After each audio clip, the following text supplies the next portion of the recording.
Alright, let's head over here and join in this murder.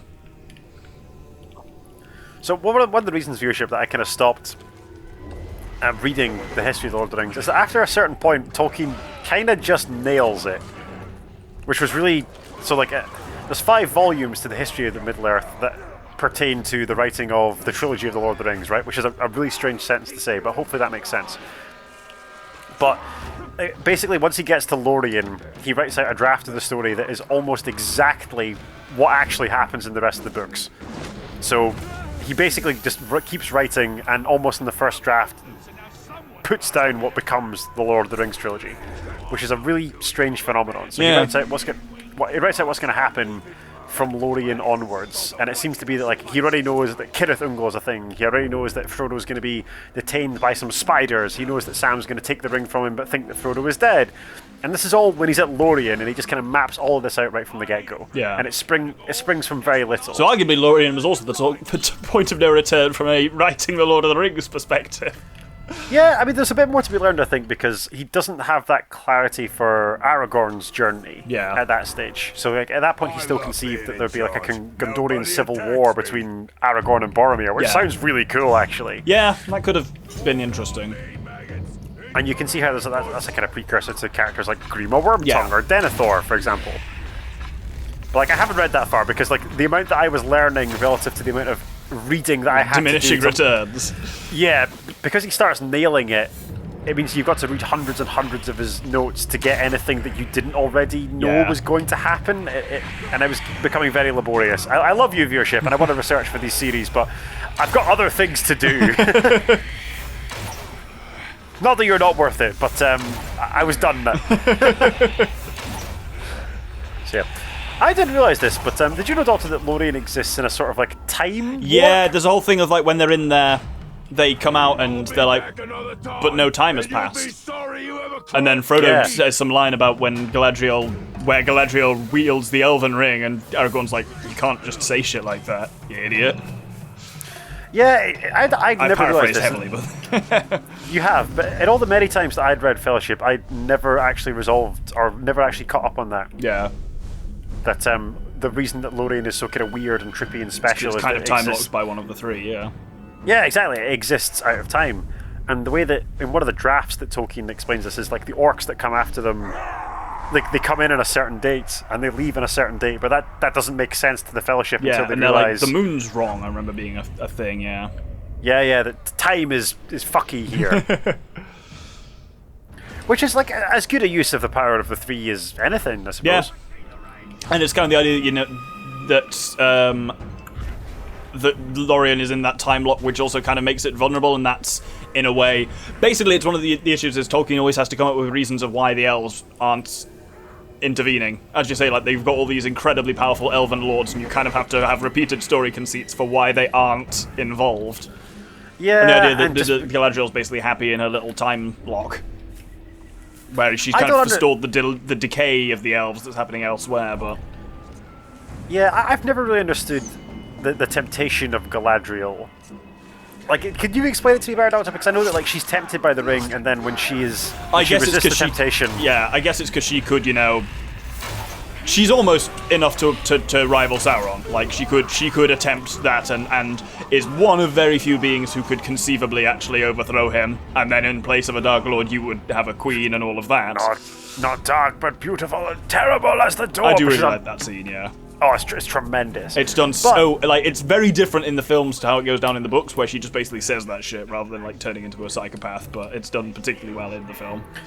Well, there's a bit, like, apparently it's very significant, but you've got to have read a lot of Tolkien to understand it, and, like, I don't understand it, but, like, it seems to be that in passing this temptation, she's allowed to return to Valinor.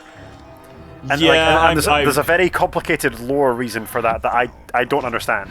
Yeah, me neither, I'll be honest. Okay. It's a lot of stuff to do with Feanor and all of that crap. Basically, she's one of the ones who was kicked out for doing war crimes. Oh, okay, interesting. Not heard of the kinslaying? I have not heard of the kinslaying. Yeah, basically, Morgoth steals the Silmarils. Feanor, who made them, is like, right, we need to go and get them back. But we can't get to... They're on Valinor at this point. We can't get to Middle-earth. We need some ships. our kin at the water side, they make ships. Let's get them to join in our fights. And they say, like, no, we don't really want to go and fight this guy. And they're like, cool, we're going to do a genocide and steal your ships. Which is frowned. Ooh, kind of weird fish there. Which is frowned upon by most of the Valar for understandable reasons. And I think is that why like there are elves who are still basically living in exile, basically? Basically, yeah, it's the Noldor. No, the Noldor were the ones who were like. There's like 3 different types of elves, and I always forget which ones are which, and they all have very similar sounding names. I'm pretty sure the Noldor are they like the high elves? I might be wrong about that. Oops! What the fuck? That was weird. I just got stuck to him like some kind of limpet. He's pretty weakened, though. Yes, he can certainly be stealth, which is worth knowing. They're all waiting for my signal. I'm also commanding legions. They're waiting for my signal. They might be the same legions. It's unclear. We got. I have an army. We have the Doctor's drunken reflexes. Oh, what the fuck? Boys will hear about this. Oh, he's a coward. He's such a coward. He already ran back here anyway. Well, I'm just gonna fucking run him down and kill him. Fuck you, dead. Nope. Yeah. No retreating from this. I was gonna try and brand him, but apparently he's a weak bastard. So. You certainly can't retreat from a stab wound to the gut. Well, not easily. No.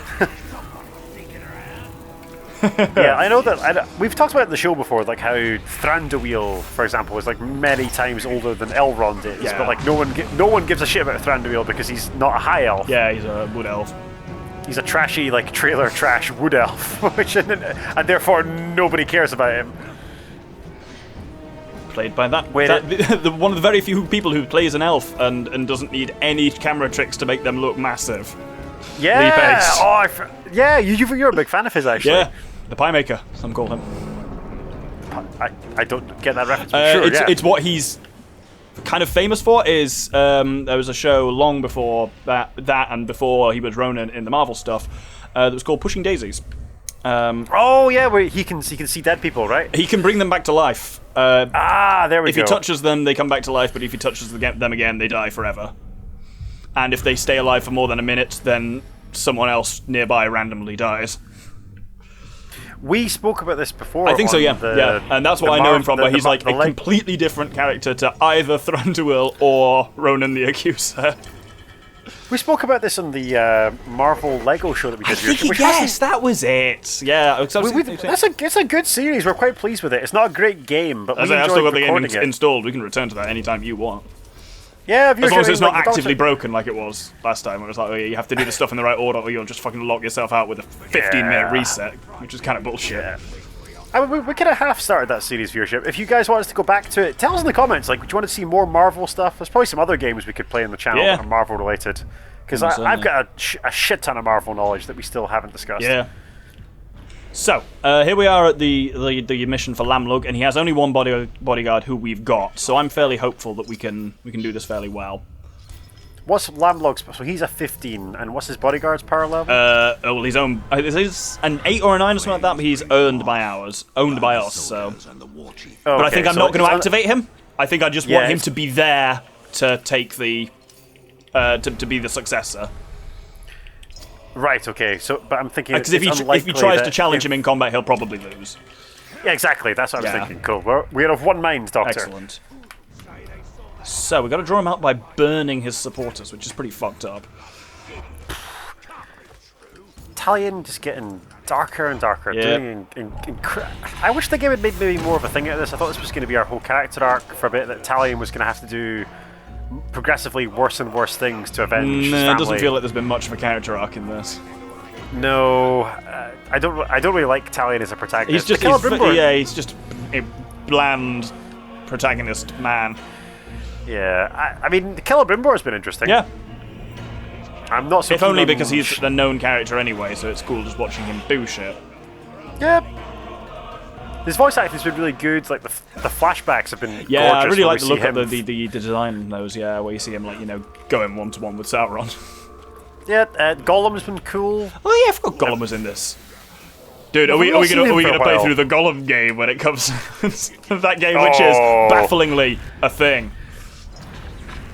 If you didn't already know this viewership, they're making a game just about Gollum. Where you play as Gollum. Apparently, it has stuff in like occasionally like. So you play as like Smeagol essentially, but occasionally like Gollum will just come forward and just like do shit, like fuck up what your plans they're doing because you go all Gollum instead of Smeagol, Oh, I mean, which is kind of cool. yeah, I guess so. Oh shit! Oh god, that was But like, nauseating me. It's got to be a stealth game, right? I think so. Yes. I think with like the right kind of graphical style and like with enough attention to lore, seeing Gollum's journey through Middle Earth would be quite interesting. So yeah, it goes between, as many of these ones do, much like this. It's set between The Hobbit and the Lord of the Rings, and basically follows Gollum initially trying to get the ring back, being captured and interrogated by first the elves, and then Aragorn and Thingy being after him and whatnot. It's all kind of cool. It'd be interesting to play as a character like from the get-go that like he's going to lose and lose badly. Like Gollum has a terrible time in all of Lord of the Rings. Here he is. He killed us just a while ago, didn't he? He did, yes. Hang on, who are all his bodyguards? That's a great question. I was only told he had one. Apparently he's recruited another two. Oh, hang on a minute, is that our boy? Crackhorn's back and Felgrat's back. They're both still alive, apparently. Oh. Right, so I need to take them out first. At least I know how to. Oh, look, he's got a big metal plate in his head for when we stabbed him. That is kind of cool. So he can be damaged by ranged, which is worth knowing, and killed instantly with stealth. So I think a plan will be to stealth kill Crackhorn, and then what about this nerd? The nerd can be just... Oh, he's terrified near Crackhorn. But he's invulnerable to other stuff. He could be a bit more awkward. We'll keep an eye on him. But I think Crackhorn's going to be the main one for now. So, all those guys we put into the effort into killing, and now they're just back. Yes, that's actually kind of some bullshit. But at least... No! Yeah, well, it is what it is. Yeah. Well, one guy's already, like, down. Yeah, he's unfortunately, I think, our guy. He's not a strong man. Oh, right. But he's scared of his rival, so hopefully he's going to leg it. So he's terrified of Crackhorn, and here's Crackhorn with his poison spear and his metal Cyclops hat. We've got some weird orky politics going on, and I'm kind of loving it. I think Crackhorn's been one of my favourite orky champions we've got up against so far. Yeah, I like that he's, I'm glad he's back, actually. He's come back in a different form. That's kind of fun. I'm kind of rooting for him, actually. Well, don't.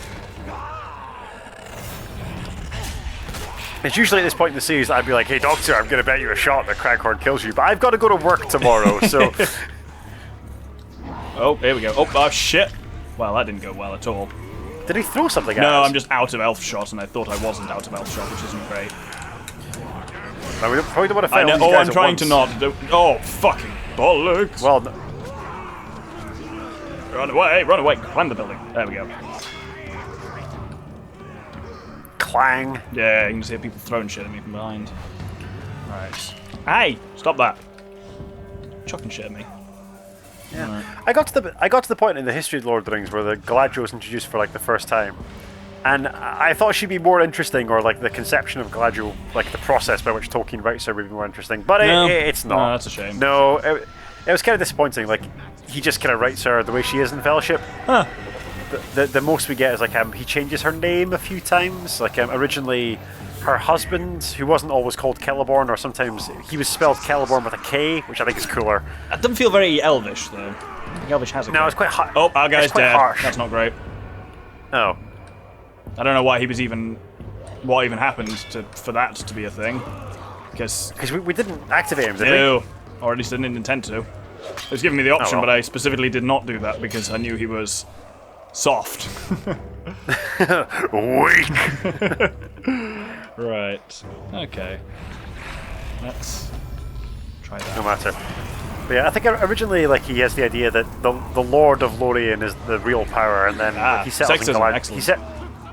Well, at least he gave a woman a role. That's the first. It takes him like 200 pages, but at least he gave a woman a role. For once, yeah. And then that was it. Well, actually, I didn't realize this, but like he's all the way to Lorien, right? And he's written dozens of drafts of the preceding chapters, Yeah. but Arwen doesn't exist. Yeah. She comes in much, much later, so he goes back and adds her basically. Rather Well, she's than... basically a footnote in the actual book as well. Like, her role in the films is mostly Glorfindel, as we've talked about, I think. Yeah, at some length. I mean, how do you actually feel about Arwen as a character? I mean, the obvious sexism aside, like... I mean, she gets no showing whatsoever, really, in the film. in the books, other than just later on it's like, oh, and Aragorn married her. In the films, it's just like, if I had a solid understanding of why she was dying, that'd be great. But no. Yeah, okay. I think that Liv Tyler does fine. I think it's one of the roles that an actress of Liv Tyler's limited range is actually quite suited for. Yeah. I mean, Liv Tyler seems like a nice person. I don't think she's a world-beating actress, but she does well in that role, Yeah. I think. Like, I mean, it's easy to play an elf, right? You got to just stand there, hit your mark, look pretty, and occasionally gaze wistfully into the middle distance. See also Orlando Bloom. You're dead. Proving that, like, you know, if you can state the obvious and look at the camera and be very, very pretty while you do it, you can make a really decent career for yourself. Yeah. I mean, that's a lot of what acting is for a lot of... That's what your man from June does. He's not even that pretty, but that's what June is... The sprite's gone in this rant, and I think she's got a fairly good point that one of the weird things about June is it has a lot of long, lingering shots on the actors. Oh, God, it's trying to show off the actors. In one way or the other. I mean, like, there's some astonishingly attractive or distinctive-looking actors in June. Yeah. See also Oscar Isaac. I mean, like, Yeah. they can make a 5-hour movie about June just starring Oscar Isaac. Just in that every scene role. where you see his ass. Yes, I think you'd be pleased with that. Not so much his ass, but like if they remade June and he played every part in like a one-man show sort of thing. Like the Nutty Professor, but his... Oh yeah, exactly. Like he's Duke Leto, he's like Paul Atreides, he's Baron Harkonnen, he's all of them. Yeah. I'd watch the shit out of that.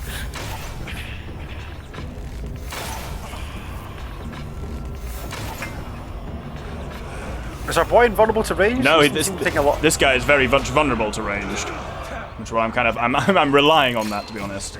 There's a bit of a fight going on for whatever reasons. Don't know why these guys are fighting each other, but I'm okay with it. It's maybe some of the supporters of the chieftain that died. I don't know. Maybe. But there's a fight, so that's good. Yes.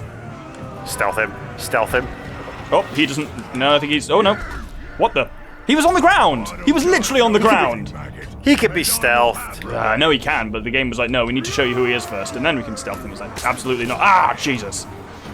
We just get out there and stealth him again. Yeah, I'm trying. Yeah, he's a little pokey bastard from a distance, and it makes him incredibly annoying to fight. Do you think that like this game is? There we go. It's still challenging us. Like you seem to be having to concentrate on these big boss fights. Yeah, it's just because like open combat is just hard in this game. The game is not designed for you to fight everything in open combat, despite, as we've discussed, the fact that it seems to try and tell you that that is the case early on. Oh, don't shoot him. Nah, I can shoot him. He's definitely not immune to range. He's very much weak to range. Don't you have to? Can't we insta kill him with stealth though? No, I don't think so. I don't think we really know much about this guy. Yeah, there we just knock him down. And that's what I was going to try and do last time, was try and grab him, but unfortunately that didn't really work. So many orcs. And too many of them are too... Oh, sugar. Ugh. Right, need to get out of here. I suppose it's something that's maybe not understood well enough is that like Sauron has a massive numerical advantage in the events of the Lord of the Rings. Like there might be more orcs in his army than there are men in Middle Earth total, even including like non-combatants. Yeah. Right. I mean, also like there is some bullshit like the Battle of Helm's Deep where 300 hold off 10,000, which even with a really big high wall you think wouldn't happen. But yeah, unless you can just attrition and just sit there and just slowly chip away at them for a very long time. But even then, or, like, you know, channel them into army... a narrow valley where numbers count for nothing. Are you talking about 300, Doctor? Exactly, talking about 300. Oh yes, like starring one of the greatest living Scotsmen, Gerard Butler. Yes. I think we talked in some other stuff about Gerard Butler's bizarre backstory. Yeah, we had had he like actually studied law at Edinburgh with Nicola Sturgeon. I studied law at Glasgow. That actually, was it, like, yeah. The university that we studied at, like they were in a class together. I really hope that they had a pint together at some point, but there's no way to verify it. No. But surely for either of one of them, that'd be a good story to tell, if it existed. Oh, but yeah. Like, if it's heard to be like, I had a pint with a famous actor, I mean, like, I have a pint with the fucking First Minister. I feel it's strange that they haven't, suggesting that they probably didn't actually know each other. Which is a shame. Wasted opportunity of famous people overlapping. Yeah. But yeah, I was talking about the Battle of Helm's Deep, and it doesn't make a lot of sense that Saruman's host behaves the way that it does, Yeah. right? So they try to take Helm's Deep, this seemingly impregnable fortress, by storm, with even if they were to succeed, right, they know it's with massive casualties. And Saruman knows that long term he's going to have to fight, even if he wins at Helm's Deep, he's going to have to fight Sauron. Yeah. And it doesn't make sense to weaken his host this way, unless there's some kind of time constraint, such as a host of Rohirrim led by the White Wizard coming to fuck him up. But he doesn't know that, does he? I don't think so, no. So the decision to take Helm's Deep by storm makes absolute no sense. Yeah, agreed. He should have just laid siege to it and Waited. especially Essentially, you could afford to just starve them out the old-fashioned way.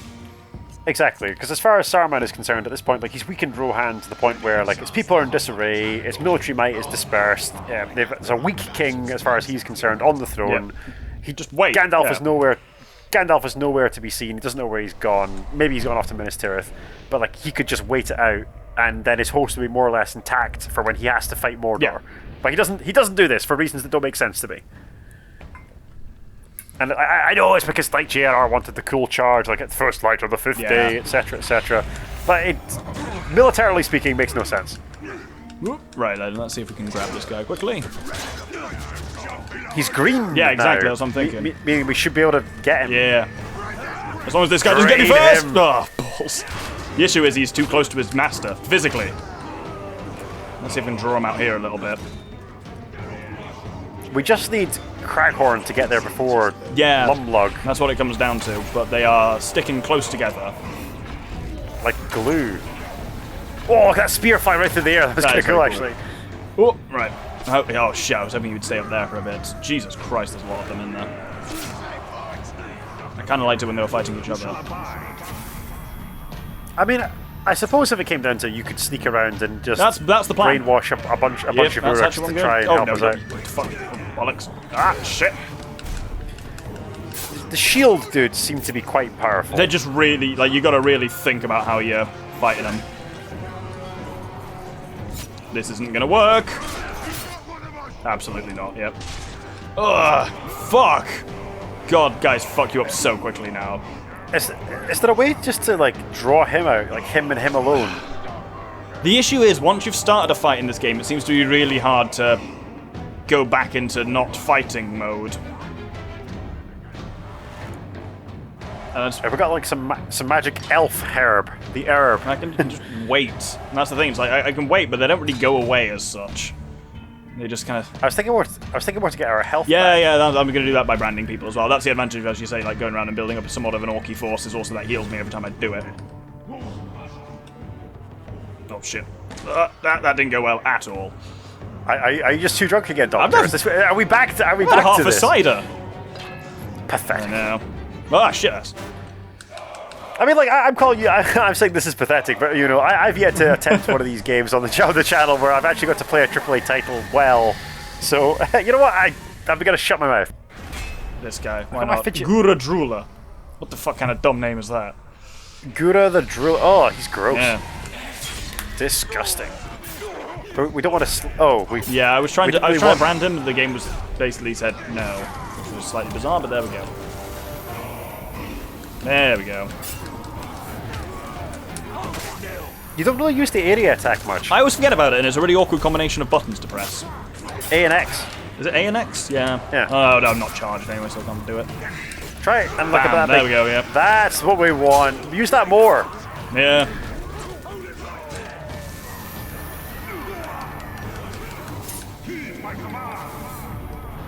Let's try and create some chaos.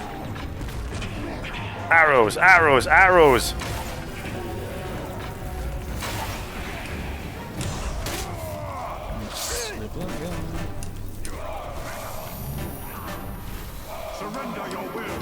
You got this.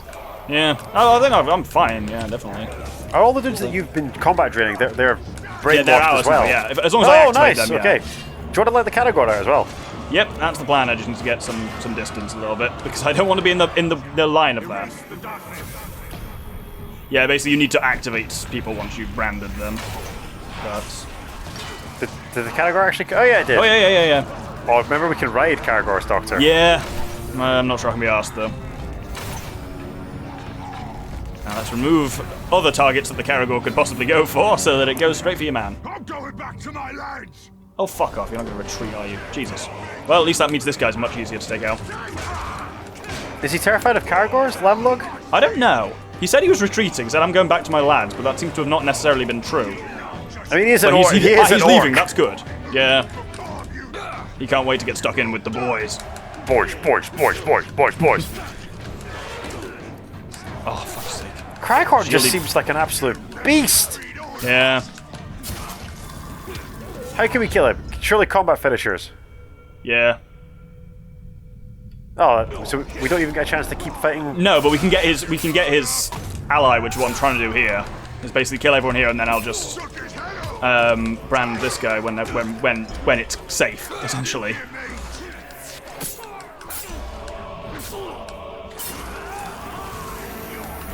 Yeah, it's a nice thing about the combat brands is they heal me a little bit, so as long as I remember to do them. Is it like a? Does it use up one of our finishers to combat brand? Yes, yeah, it's the same process. But obviously now I can create a bit of chaos by having some allies on the scene that are doing useful things. Good. Let's try and... Oh, what the fuck? Combat master, I don't like that. I don't know what that means, but it sounded angry. Considering that he's power level 9, he's holding his own against us. Yeah, annoyingly well.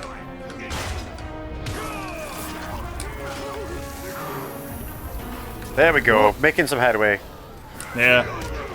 Yeah, So right, he- what does combat master mean? It's going to tell me what it means if I look him up here, I He's guess. immune to a whole bunch of stuff. Combat master, immune to combat attacks and finishers. Okay. So that basically means we can't do a lot of stuff on him. Oh, we can arrow him though. Yep. That's about all we could do to him. Let's try and dominate him this way. Oh, God. Oh, don't let him stab you. Do not want to let Hold him. on. Well, hopefully if we basically make everyone turn against him, I can actually have a moment to dominate him. Yes. Yes. Come on. Yeah. That's there it. We go. There we go. The power of not Conan the Barbarian is ours to command. Right. Challenge your boss, will you please? Betray him, no less. Now we just have to make sure he actually fucking wins that. That's the challenge. Power level 16 is pretty high. But we've got Crackhorn on our side now. Ah, yes, Crackhorn, the invincible combat master. So it seems, yeah. So frankly, Are he's a Are his abilities consistent between orcish fighting? Because, like, presumably, like, that means none of the orcs can hurt him. I assume that doesn't work among orcs, yeah. Oh. Well, Because that would be great, yeah, if he was just invulnerable to being killed in combat, essentially.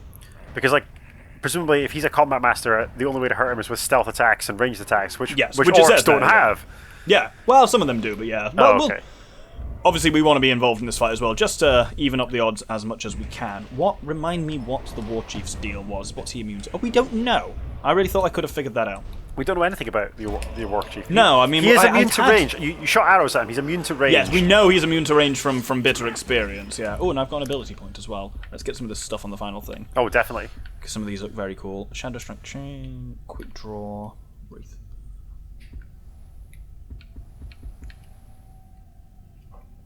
We've had to focus more on the gameplay here for a bit of viewership, but like, tell us in the comments, how are you enjoying? Like, there's a little bit less Lord of the Rings chat because, like, we've spent a lot of time doing Lord of the Rings chat, and we're kind of branching out a little bit for this series. We'll talk more about our feelings of the game as a whole, I think, in the coming episodes. But if you're enjoying, like, share, subscribe, comment. Remember, we love you, and we hope you're having fun.